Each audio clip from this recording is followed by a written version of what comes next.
దావీదు, రాత్రి వేళ నువ్వు నన్ను దర్శించావు, నా హృదయాన్ని పరిశీలించావు, ఏ దురాలోచన నీకు కానరాలేదు అని అన్నాడే.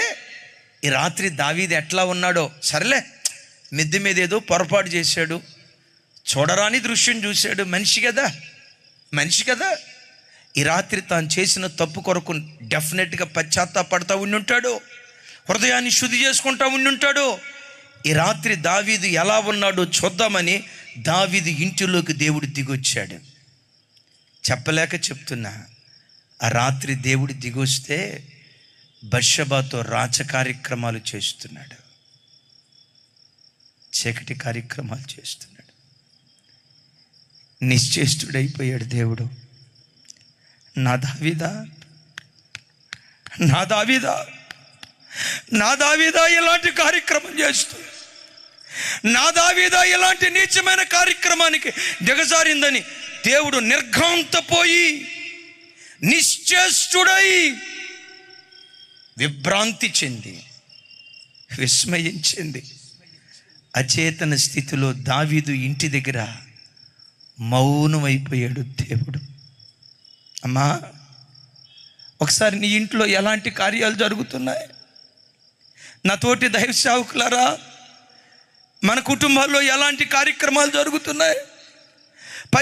పైకి భక్తి కలిగిన వాళ్ళమే, ఆదివారం సంఘమంతా మా కుటుంబం అంతా మందిరానికి వెళ్ళే వాళ్ళమే, సంఘ పెద్దలుగానే పిలువబడుతున్నాం, సంఘంలో ప్రెసిడెంట్లుగా ఉంటున్నాం, మంచిదే. కానీ నేనంట, నీ కుటుంబంలోకి దేవుడు తొంగి చూస్తే నీ ఇంట్లో జరిగే కార్యక్రమాలు నీచమైన కార్యక్రమాలు జరుగుతున్నాయేమో ఒకసారి ఆలోచించు. నేను ఎరిగిన ఒక ఆయన ఉన్నాడు. ఆయన వాళ్ళ చర్చిలో సంఘ పెద్ద, చాలా పెద్ద. అప్పుడప్పుడు అంటూ ఉండేవాడు, ఒక్కసారి మా ఇంటికి రండి అయ్యగారు, ఒక్కసారి మా ఇంటికి రండి అయ్యగారు అని. అయితే ఒక మాట అనేవాడు, అయ్యగారు మా ఇంటికి వచ్చేటప్పుడు చెప్పా పెట్టకుండా రావద్దు, ఫోన్ చేసి రండి అంటూ ఉండేవాడు. సహజంగా మనం వస్తామంటే రెడ్ కార్పెట్ వేసి ఇన్వైట్ చేసే కుటుంబాలు ఎన్నో. ఈ విజయవాడ వచ్చిన తర్వాత ఎంతమంది ప్రజలు వాళ్ళ ఇంటికి మమ్మల్ని భోజనానికి పిలిచారు. అమ్మ రాలేవరా తల్లి, క్షమించండి, ఒకళ్ళు కాదు ఇద్దరు కాదు. కారణం ఏంటంటే విజయవాడ అంతా మా రక్త సంబంధికులే. రక్త సంబంధికులు అంటే శరీర సంబంధమైన రక్త సంబంధికులు కాదు సుమి, యేసుక్రీస్తు రక్తము ద్వారా ఏర్పరచబడిన బంధం. ఇక్కడ మీటింగ్ ఏర్పాటు చేస్తే ఇటు పొల్ల నేను అటు అనలేదండి, అటు పొల్ల ఇటు అనలా. మా అన్నలు, సేవకులు, ఇక్కడున్న సంఘ పెద్దలు, అన్నోళ్ళు, ఇక్కడ కూర్చున్న తల్లులు, పైసా ఖర్చు మేము పెట్టుకోకుండా ఎంతోమంది దాతృత్వం కలిగి వేల లక్షల రూపాయలు కానుక మాకు ఇచ్చారు. ఇది మా మీటింగ్ కాదు, మీ మీటింగ్. ఇది మీ మీటింగ్, మీ కష్టం ద్వారా, మీ ప్రయాసం ద్వారా ఏర్పరచబడినటువంటి మీటింగ్. యేసయ్యకి మహిమ కలుగును గాక. అలాంటి దివ్యమైన ఆత్మ సంబంధమైన కుటుంబాన్ని దేవుడు మాకు అనుగ్రహించినందుకు సమస్త ఘనతలు యేసయ్యకు కలుగును గాక. చప్పలు కొడుతూ దేవునికి స్తోత్రాలు చెప్దాం. ఆయన అన్నాడు, అయ్యగారు వస్తే వచ్చారు కానీ ఒకసారి ఫోన్ చేసి రండి, ఫోన్ చేయకుండా రావద్దు అన్నాడు. సరే, సడన్గా ఆ రోజు అక్కడికి వెళ్తే, ఆ ప్రాంతానికి వెళ్తే ఆయన గుర్తొచ్చాడు. మొత్తానికి ఇంటికి వెళ్ళాం. తలుపట్ల కొడదామని అనుకునే లోపు ఇంటి లోపటి నుండి సినిమా డైలాగులు, సినిమా పాటలు, సకుటుంబ సపరివారంగా ఎకలో పకపకలో నవ్వులు పువ్వులు కితకితలో ఈ కార్యక్రమం ఆ ఇంట్లో జరుగుతుంది. నాకు అర్థం కాక, అరే వీళ్ళు ప్రభు దగ్గరకు వచ్చిన పిల్లలు కదా, వీళ్ళింట్లో సినిమా పాటలా, వీళ్ళింట్లో సినిమా కార్యక్రమాల? నేను రాకూడని ఇంటికి వచ్చాను అని ప్రక్కటి వాళ్ళని అడిగాను. అయ్యా పలానోళ్ళు ఇల్లు ఇదేనా? అయ్యో మీకెందుకు అంత డౌట్ అయ్యారు, వాళ్ళ ఇల్లు అదే అన్నారు. మరి వాళ్ళ ఇంట్లో ఏదో ఈ సినిమా పాటలు వినపడుతున్నాయే. ఆ పక్కెంట ఆయన ఏమన్నాడు తెలుసా? అయ్యగారు వాళ్ళు అదే మీరెంత కరెక్ట్గా చెప్తున్నారేంటమ్మా, అదే ఇదే చర్చికి వస్తూనే ఉంటారు, సినిమాలు చూస్తూనే ఉంటారు. ఆ ఇల్లు చూసి నేను నిర్ఘాంతపోయా. నేను అనుకున్నా ఆ సంఘ పెద్దలను చూసి వీళ్ళు యేసు ప్రభుకు స్వయాన తమ్ముళ్ళు అనుకున్నా. చివరికి చూస్తే లూసిఫర్కి అన్నలో. హల్లెలూయానా. నేను అనుకుంది ఏంటంటే యేసు ప్రభుకు స్వయాన తమ్ముళ్ళు అనుకున్నా, కానీ కుటుంబ లోతులకి వెళ్ళి చూస్తే ఒక అన్యుడు ఎలా చేస్తున్నాడు అలా చేస్తున్నారు. నేను అట్లా తలుపు కొట్టానండి. ఈలోపు వాళ్ళ అబ్బాయి కిటికీలో నుంచి చూశాడు. విశ్వాసులు తలుపు కొడితే కొంతమంది విశ్వాసులు వెంటనే తలుపు తీయరు. ఎక్కడి నుంచి చూస్తారు చెప్పండి? మీకెట్టా తెలిసింది? కిటికీలో నుంచి చూసాడు వాళ్ళ అబ్బాయి. చూసి ఏమన్నాడు తెలుసా? అమ్మా పాట్ర గారు వచ్చాడు అన్నాడు. మరి వాళ్ళ అమ్మ ఎక్కడ కూర్చుందో ఏమో, ఎప్పుడు మోకాలు నొప్పి అనేది లేడి పిల్లలాగా చెంగుమని ఎగిరి టీవీ స్విచ్ ఆఫ్ చేసింది. ఆ ఇంటి ఆయన తలుపు తీసి అప్పుడే ప్రార్థనలో నుంచి లేచి వచ్చిన భక్తుల్లాగా బేస్ వాయిస్తాం. ప్రైజ్ లార్డ్ గారు బేస్ వాయిస్తాం. ప్రార్థనలో నుంచి లేచి వచ్చిన భక్తుల్లాగా ప్రైజ్ లార్డ్ గారు అన్నాడు. ప్రైజ్ లార్డ్ తర్వాత అయ్యా ఈ ప్రైజ్ లార్డ్కి ముందు ఇంకొక లాడేదో వినపడిందే లోపట అన్న. అయ్యగారు మీకు వినపడిందా? వినపడిందిలే అన్న. ఏమయ్యా సినిమాలంటే ఆయన ఏమన్నాడు తెలుసా? వినండి, నేను విభ్రాంతి పొందా. ఏమన్నాడు తెలుసా? అయ్యగారు మేము ఎవరు సినిమాలు పడితే వాళ్ళ సినిమాలు చూడడం అయ్యగారు, ఆ సినిమా హీరోలో ఒక ఆయన మా కులప ఆయన ఉన్నాడు, ఆయన సినిమాలు మాత్రమే చూస్తాం. మొత్తానికి సినిమాల దగ్గర కూడా మా వాడు కులం తాకట్టు పెట్టాడు. ఎవరు సినిమాలు పడితే వాళ్ళ సినిమాలు చూడడం అయ్యగారు, మా కులపైన ఒక ఆయన హీరో ఉన్నాడు, ఆయన సినిమాలు మాత్రం. మీరు రక్షించబడి ఎంతకాలం అవుతుంది అన్న? 25 సంవత్సరాలు అవుతుందండి. మరి కులం అంటున్నావేంటయ్యా? మా కులపాయన సినిమాలే చూస్తానంటున్నావేంటయ్యా? నాకు ఆ మాటలు విన్న తర్వాత అరే వీళ్ళు విశ్వాసులా పిశాసులా? వీళ్ళు దేవుని బిడ్డలా చీకటి సంబంధులా? మా కులపాయన సినిమాలే చూస్తామండి. దైవజనమా ఒక్కసారి మీరు ఆలోచించండి. కొన్ని కుటుంబాల్లో తొంగి చూస్తే విభ్రాంతి నొందే కార్యక్రమాలు. దావీదును చూశాడు, బత్షెబాతో చీకటి కార్యక్రమాలు చేస్తున్నాడు. దేవుడు విభ్రాంతి నొంది తిరిగి వెళ్ళిపోయాడు. ఇంతటితో ఆపుతాడులే అనుకున్నాడు. అభిషేకించబడిన వాడిని ముట్టటమే పాపం అని అనుకున్న దావీదు నమ్మకమైన సైనికుడు ఊరియాని చంపించాడు అనే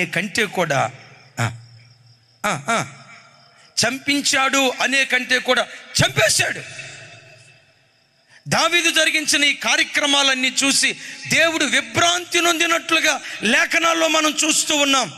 అయిలరా, నీ ఇంటికి నీ దేవుడు ఎప్పుడు వచ్చినా, నీ ఇంట్లో దేవుడు నీ ఇంటిని చూడటానికి ఎప్పుడు వచ్చినా సంతోషంతో ఆయన వెనుదిరుగునుగాక, సంతోషంతో ఆయన వెరుగుదిరుగునుగాక, సంతోషంగా దేవుడు మన మధ్యలో సంచరించునుగాక.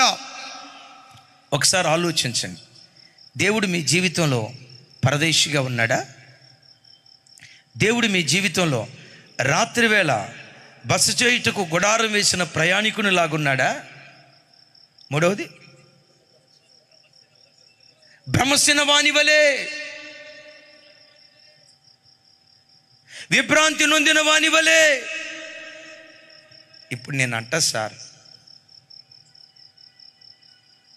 ఇంత వేదిక ఎక్కి వాక్యం అరుస్తూ చెప్పానే, స్టేజీ దిగి ఆ ఫుడ్ కోర్ట్ దగ్గర వేళ మధ్య సిగరెట్ పెట్టుకొని గట్టిగా ఒక దమ్ములాగి ముక్కులో నుంచి పొగొదిలి, అదే రైలు గొట్టంలో నుంచి వస్తుంది చూసారా, రైలు గొట్టంలో నుంచి పొగొదిలినట్లుగా నేను వదిలేను అనుకోండి, నన్ను చూసి అబ్బా అయ్యగారు ఆ దరిద్ర పోలిక నన్ను పోల్చుకోలేను, మీకు అర్థం అవటానికి చెప్తున్నాను, అబ్బాబ్బాబ్బాబ్బా అద్భుతం అంటారా? చూసి విభ్రాంతి చెందుతారా? విస్మయం చెందుతారా? అయ్యో దైవజనుడ్రా, వాక్యం చెప్పే దైవజనుడ్రా, లక్షల కొలది ప్రజలకు వాక్యాన్ని అందించే దైవ సేవకుడా, ఈ దైవ సేవకుడు ఎలా దిగజారి. ఒకవేళ నీ ఇంటిలోకి దేవుడు తొంగి చూస్తూ ఉంటే, మీ భార్యాభర్తల మధ్యలో జరిగే కార్యక్రమాలు, మీ భార్యాభర్తల మధ్యలో వినబడే సంభాషణ దేవుడు విని విభ్రాంతి పొందుతున్నాడేమో. ఒక భర్త వచ్చి అన్నాడు, అయ్యగారు మా ఆవిడ కొరకు ప్రార్థన చేయండి అయ్యగారు. ఏమని ప్రార్థన చేయమంటావు అయ్యా అన్న. పేరుకు ముందు అరే అంటది, పేరు చివర అరే అంటది. అరే పౌలా రారా అంటది, అరే రమేషా రారా అంటది. నేను అన్నా, అంటే అన్నావు కానీ సాటు ననవే 10 మంది ముందు అనొద్దే అంటే అందంట. మందంతా యథార్థం. జనం ఉన్నప్పుడు ఒక రకంగా, జనం లేనప్పుడు ఇంకొక రకంగా. ఎట్లా ఉండదో నాకు అర్థం కాక, అయ్యా నీ భార్య నిన్ను పట్టుకొని అరే అంటదా? అరే అంటవేంటయ్యా, మధ్య సీపిరి కట్టతో కూడా కొట్టింది. మరి సంఘానికి వెళ్ళిద్దా? ఎలకపోవటం ఏంటి సార్? కొయర్లో ఫ్రంట్ లీడ్ మా ఆవిడే సార్. మా ఆవిడ పాడితేనే ఆదివారం పాడినట్టు ఉంటుందంట. ఆహా, అదే పాస్టర్ గారు ఇంట్లోకి వచ్చి తొంగి చూస్తే ఏమైపోతాడు? ఆ దేశంలో ప్రజల పరిస్థితి అలా ఉండి దేవుడు విస్మయించింది. ఆ దేశంలో ఉన్న పరిస్థితులను చూసి విభ్రాంతి పొంది శూరుడే కానీ రక్షింపలేని శూరుడిగా మిగిలిపోయాడట. దైవజనమా, అలాంటి స్థితిలో ఒకవేళ నీ ఇంటి విషయంలో, నీ కుటుంబ విషయంలో దేవుడు ఉంటే, ఈ రాత్రి మీరు నేను చేయాల్సింది ఏంటో తెలుసా? రక్షింపనేరకయుండునట్లు యెహోవా హస్తం కురుచ కాలేదు. నమ్మిన బిడ్డలు చప్పలు కొడుతూ స్తోత్రాలు చెప్దాం. రక్షింపనేరకయుండునట్లు యెహోవా హస్తం కొరచ కాలేదు. రక్షింపాలని దేవుడు ప్రయత్నించిన ప్రతిసారి నీకు నీ దేవునికి మధ్యలో ఏదో పాపపు అడ్డుగోడ నిలిచింది. ఈ రాత్రి సభ దేవుడు ఎందుకు ఏర్పాటు చేశాడో తెలుసా? నీకు నీ దేవునికి మధ్యలో ఉన్న అడ్డుగోడలు పడగొట్టాలని దేవుడు కోరుకుంటున్నాడు. అడ్డుగోడలు పడగొట్టాలని కోరుకుంటూ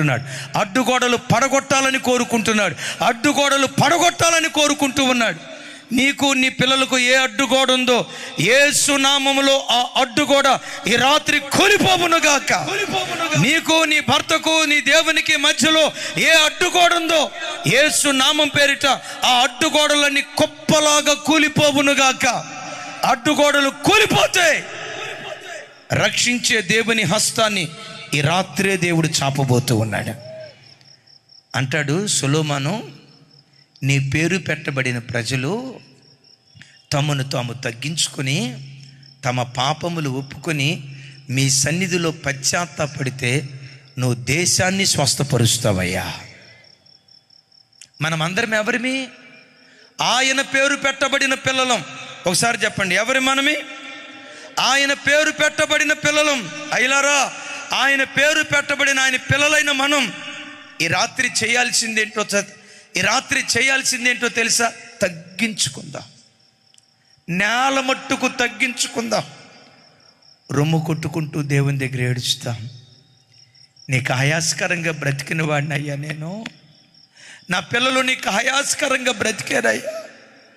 నా కుటుంబంలో మీ నామానికి అవమానం కలిగే కార్యక్రమాలు జరిగాయ్యా. పేరుకు క్రైస్తవులమే కానీ క్రీస్తు లేని క్రైస్తవులుగా మా జీవితం కొనసాగిందయ్యా. ఈ రాత్రి మమ్మల్ని క్షమించయ్యా అని ఆయన పేరు పెట్టబడిన ఆయన పిల్లలైన నీవు ఈ రాత్రి పశ్చాత్తాపంతో నువ్వు ప్రార్థన చేస్తే, నేను ప్రకటించే నా దేవుడు ఎవరో తెలుసా? క్షమించుటకు సిద్ధమైన మనసు కలిగిన దేవుడు. నిన్ను క్షమించటానికే ఈ రాత్రి ఈ సభను దేవుడు ఏర్పాటు చేశాడు. ఈ మాట చెప్పి నేను ముగిస్తా.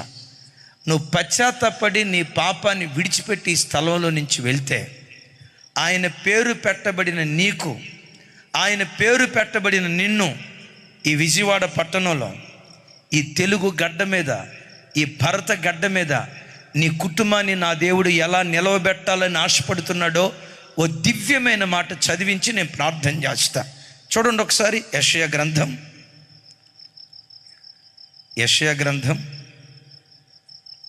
62వ అధ్యాయం ఒకసారి చూడండి. యెషయా గ్రంథం 62వ అధ్యాయం 12వ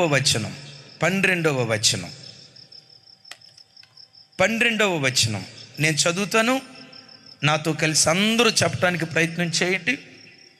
యేసయ్యకు మహిమ కలుగును గాక. నాతో కలిసి చెప్పండి. పరిశుద్ధ ప్రజలనియు యెహోవా విమోచించిన వారనియు వారికి పేరు పెట్టబడును. యెరూషలేమా ఆశింపతగిన దానవనియు విసర్జింపబడని పట్టణమనియు నీకు పేరు కలుగును. చప్పట్లు కొడుతూ స్తోత్రాలు చెప్దాం. పరిశుద్ధ జనమనే పేరు మన కుటుంబాలకు కలుగునుగాక. బంధకాలలో నుండి విమోచించబడిన ప్రజలు అనే పేరు మన కుటుంబాలకు కలుగునుగాక. వీటికి మించిన పేరేంటో తెలుసా? ఓ చక్కటి మాట అంటాడు. ఏమంటాడు తెలుసా? యెరూషలేమా, యెరూషలేమా, నీవు ఆశింపదగిన పట్టణమని నీకు పేరు కలుగుతుంది. ఏ పట్టణం? ఆశించే పట్టణమా, అసహించుకునే పట్టణమా? ఆ పట్టణాన్ని చూడటంతో అబ్బా ఈ పట్టణం ఎంత బాగుంది, మా పట్టణం కూడా ఈ పట్టణంలాగుంటే ఎంత బాగుండో కదా, మా ప్రాంతం కూడా ఈ ప్రాంతంలాగుంటే ఎంత బాగుండో కదా, మేము నివసిస్తున్న పట్టణం కూడా ఈ పట్టణంలాగుంటే ఎంత బాగుండో కదనని యెరూషలేమును ప్రజలందరి చేత ఆశింపదగిన పట్టణంలాగా దేవుడు మారుస్తానంటున్నాడు. ఈ వాక్యం వింటున్న పిల్లలరా, ఈ రాత్రి ఈ వాక్యం వింటున్న నీ జీవితంలో కూడా నీ కుటుంబాన్ని చూసి ప్రజలు ఏమైనా ఆశపడబోతున్నారో తెలుసా? నా కుటుంబం కూడా వీళ్ళ కుటుంబంలాగా కట్టబడితే ఎంత బాగుండో కదా, నా పిల్లలు కూడా వీళ్ళ పిల్లల్లాగా ఆశీర్వదించబడితే ఎంత బాగుండో కదా, నాకు ఎలాంటి మంచి భర్త దొరికితే ఎంత బాగుండో కదా, నాకు ఎలాంటి మంచి భార్య దొరికితే ఎంత బాగుండో కదనని ఏ ప్రాంతంలో గతములో వెలివేయబడ్డావో, ఏ ప్రాంతంలో అసహించుకోబడ్డావో అదే ప్రాంతంలో ఆశింపదగిన కుటుంబాలుగా నీ కుటుంబాలను దేవుడు చెయ్యును గాక. గట్టిగా చెప్తాం ఆమేన్. ఎలాంటి కుటుంబాలుగా? నీ పిల్లలను చూసి ఏ వీధిలో నువ్వు ఉంటున్నావో ఆ వీధిలో ప్రజలు అనాలి, బా వీళ్ళ కూతురులాగా మా కూతురుంటే ఎంత బాగుండో కదా, వీళ్ళ కొడుకులాగా మా కొడుకుంటే ఎంత బాగుండో కదా, వీళ్ళ కుటుంబం కట్టబడినట్లుగా మా కుటుంబం కట్టబడితే ఎంత బాగుండో కదనని అసహించబడిన స్థలాలలో ఆశింపదగిన కుటుంబాలుగా మీ కుటుంబాలను దేవుడు నిలవబెట్టును గాక. అలా చేయాలంటే ఈ రాత్రి మీరు నేను చేయాల్సింది ఒక్కటే, రొమ్ము కొట్టుకుంటూ కొన్ని క్షణాలు పశ్చాత్తాపడుతూ దేవుని సన్నిధిలో ప్రార్థన చేద్దాం. నీ పశ్చాత్తాపపు కన్యలను చూసి దేవుడు దాటి వెళ్ళక సదాకాలం మన మధ్యలో నివసించునుగాక. రక్షించే శూరునిగా తన కార్యాలు జరిగించునుగాక. అందరం లేచి నిలబడదాం. రేపు రాత్రి ఇమాన్యుయల్ మినిస్ట్రీస్ వ్యవస్థాపకులు దైవజనులు రాజశేఖరయ్య గారు మన మధ్యలోకి వస్తూ ఉన్నారు. ఓ దివ్యమైన వర్తమానాన్ని మోసుకొని వస్తారు. అందరం ఒక క్షణం లేచి నిలబడదాం. రేపు కుటుంబాలుగా రావటానికి ప్రయత్నం చేయండి. ఒక క్షణం అందరు చేతులు పైకెత్తి, 2 చేతులు పైకెత్తి, దేవుడు మీ మధ్యలో మన కుటుంబాల మధ్యలో ఎలా ఉన్నారో ఒకసారి ఆలోచించుదాం. రక్షింపలేని శూరునిగా మౌనం అయిపోయాడేమో, మన కుటుంబాల్లో జరుగుతున్న కార్యక్రమాలు చూసి విస్మయం నొందిన వానిగా దేవుడు ఉన్నాడేమో, పరదేశిగా దేవుడు మన మధ్యలో బ్రతుకుతున్నాడేమో. స్తోత్రం స్తోత్రం స్తోత్రం. ఈ స్థలాన్ని, ఈ కుటుంబాన్ని ఎప్పుడు విడిచిపెట్టి వెళ్ళిపోదామా అని రాత్రి వేళ బస చేయుటకు గుడారం వేసిన ప్రయాణికునిలాగా ఒకవేళ దేవుడు ఉన్నాడేమో. అందుకనే కుటుంబంలో ఇన్ని నష్టాలు నీ బ్రతుకులో జరుగుతూ వచ్చాయేమో. ఒకసారి ప్రభు వైపు చేతులెత్తి, దేవా రక్షింపగల శూరునిగా నా జీవితంలో కార్యాలు చేయయ్యా, నీ పరాక్రమాన్ని నా కన్నులారా నేను చూడాలయ్యా, నీ శూర కార్యాలు నా కుటుంబంలో జరగాలయ్యా. ఎంతకాలం నువ్వు మౌనంగా ఉన్నావేమో, ఇక మీదట మౌనంగా ఉండకూడదయ్యా. నా పాపాన్ని మీ సన్నిధిలో ఒప్పుకుంటున్నాను, నా అపవిత్రతను మీ సన్నిధిలో ఒప్పుకుంటున్నాను, నా రోత జీవితాన్ని మీ సన్నిధిలో ఒప్పుకుంటున్నానని ఈ రాత్రి ఒక క్షణం 2 చేతులు పైకెత్తి, ఎక్కడెక్కడ దేవునికి దూరం అయిపోయావో, నీ దూరం అయిపోయిన పరిస్థితి ఒక్కసారి చేతులు పైకెత్తి ప్రార్థన చేయగలిగితే క్షమించుటకు సిద్ధమైన మనస్సు కలిగిన దేవుడు ఈ రాత్రి నేను క్షమించే రాత్రిగా, నేను విడిపించే రాత్రిగా, పరిశుద్ధమైన జనంగా మార్చే రాత్రిగా, ఆశింపదగిన కుటుంబాలుగా ఈ రాత్రి దేవుడు మన బ్రతుకులను మార్చబోతున్నాడు. అందరం చప్పట్లు కొడుతూ ప్రభుని మన మధ్యలోకి ఆహ్వానించుదాం. Thank you, Jesus. అందరం చప్పట్లు కొడుతూ ప్రభుని మన మధ్యలోకి ఆహ్వానించుదాం. Thank you, Jesus. Praise praise praise praise. యేసయ్యా మా మధ్యలోకి రాయ్యా. రక్షించే శూరునిగా నీ పరాక్రమ కార్యాలు మా మధ్యలో జరిగించయ్యా. నీ కార్యాలు మా మధ్యలో ఆగిపోయాయి. యెహోవా బాహువాలేమో నీ పరాక్రమ కార్యాలు మా మధ్యలో జరిగించయ్యా. నీ శూర కార్యాలు మా మధ్యలో జరిగించయ్యా. స్వరమెత్తి స్వరమెత్తి. Thank you, Jesus. ఇంతకాలం దేవుడు నీకు దూరం అయిపోయాడేమో, నీ కుటుంబానికి దూరం అయిపోయాడేమో, నీ పిల్లలకు దూరం అయిపోయాడేమో. దావీదు కుటుంబాన్ని చూసి భ్రమసిన వాని వలె దేవుడున్నట్లుగా నీ కుటుంబాన్ని చూసి దేవుడు అలా వేదన పడుతున్నాడేమో. అయ్యా ఒకసారి నా కుటుంబాన్ని కనికరించయ్యా. అయ్యా ఒకసారి నా కుటుంబాన్ని కనికరించయ్యా. నువ్వు లేకపోతే మేము బ్రతకలేమయ్యా. మా గృహాల్లోనికి మీరు రావాలయ్యా. మా కుటుంబాల్లోకి మీరు రావాలి ప్రభా. మా పిల్లల జీవితాల్లోకి రావాలి.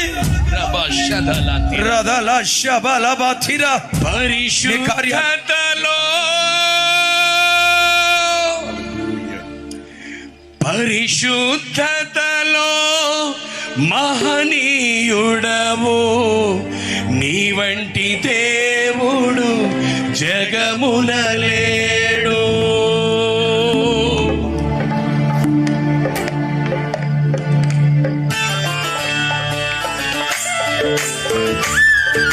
హల్లెలూయా. హల్లెలూయా.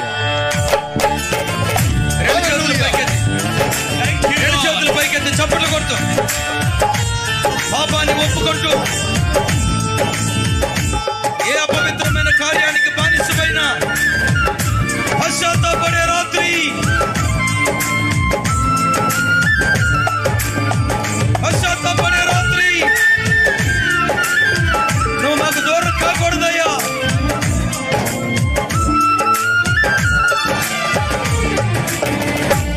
పరిశుద్ధతలో మానీయుడవు, నీ వంటి దేవుడు జగమున లేడు.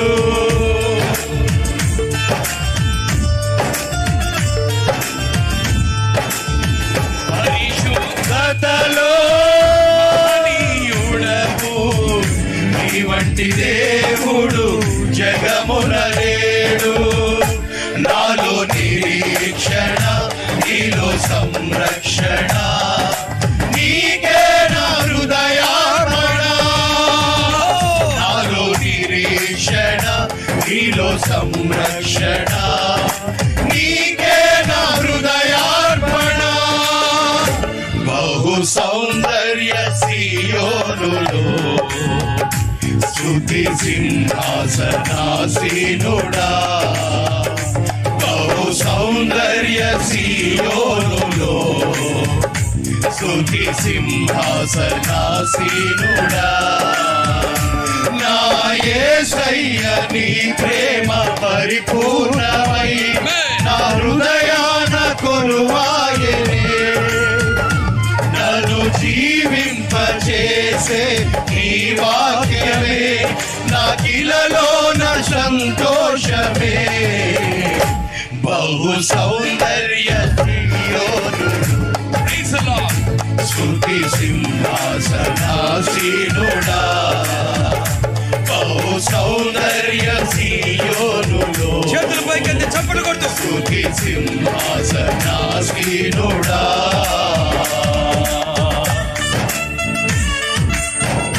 ఓటమి నీడలో క్షేమము లేక వేదన కలిగిన వేళ యందు నీవు చూపిన వాత్సల్యమే నా హృదయాన నవజ్ఞాపిక. ఓటమి నుంచి విడుదల దయచేయి. క్షేమపు తీరానికి నడిపించయ్యా. చేతులు పైకెత్తి చప్పట్లు.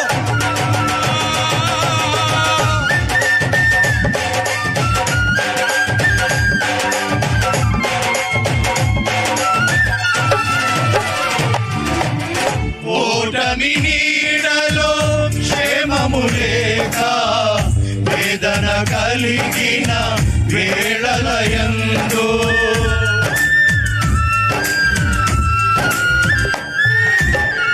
ఓటమి నీడలో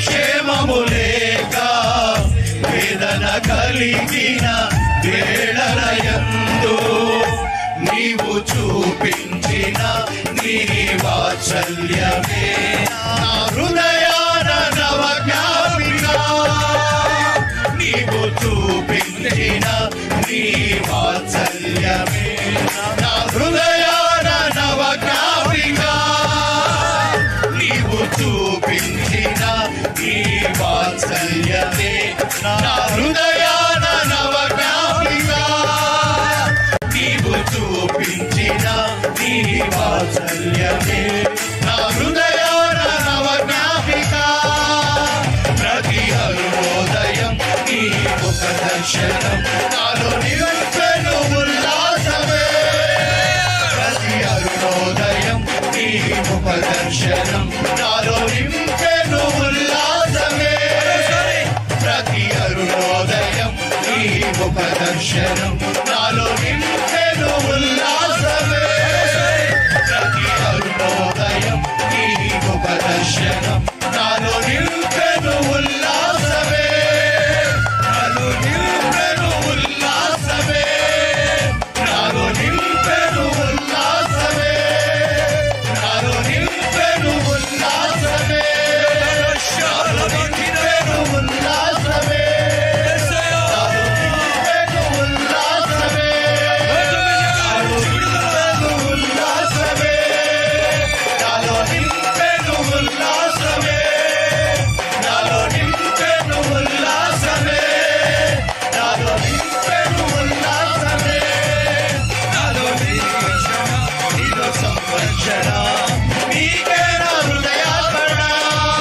నాలో నిరీక్షణ నీలో సంరక్షణ నీకే నా హృదయార్పణ నీకే నా హృదయార్పణ నీకే నా హృదయార్పణ నీకే నా హృదయార్పణ ఈ ప్రజలను నీకే నా హృదయార్పణ రక్షింపగల శూరునిగా రక్షింపగల శూరునిగా ఒక్కొక్క నీకే నా హృదయార్పణ నీకే నా హృదయార్పణ నీకే నా హృదయార్పణ నీకే నా హృదయార్పణ నీకే నా హృదయార్పణ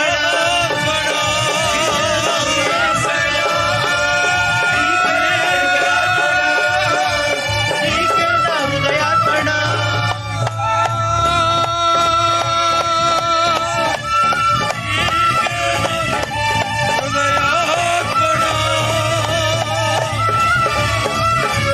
చప్పలు కొడుతూ మనుషారా ఈ రాత్రి నాకు విడుదల రాత్రిగా మారాలి. ఈ పాలెంలో ప్రభు సంచరిస్తున్నాడు. ఈ రాత్రి పాలెంలో సంచరిస్తున్నాడు. తన ప్రజలను విడిపించాలని తన ప్రజలను విడిపించాలని శత్రువులను నీ చేతికి అప్పగించాలని పరిశుద్ధపరచుకో పాలెన్ని. తాగుబోతు తన ముందేమో జాగ్రత్త ముందేమో అక్రమ సంబంధాలు ఉన్నాయేమో. ఈ రాత్రి విడుదల రాత్రిగా చేయయా. రదాల శబాల బాతిర రమేనా శబాల తిరదన శగా. ఈ రాత్రి విడుదల రాత్రి విడుదల రాత్రి విడుదల రాత్రి విడుదల రాత్రి విడుదల రాత్రి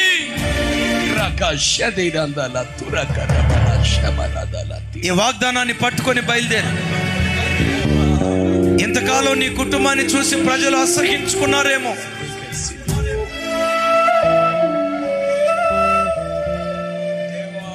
ఆశింపదగిన కుటుంబాలుగా ఆశింపదగిన కుటుంబాలుగా నీ కుటుంబాలను మార్చబోతున్నాడు. ఆశింపదగిన పిల్లలుగా నీ పిల్లలను దేవుడు చేయబోతున్నాడు. పరిశుద్ధ జనం అనే పేరు, విమోచించబడిన జనం అనే పేరు నీ కుటుంబాలకు కలుగును గాక. ఆమేన్.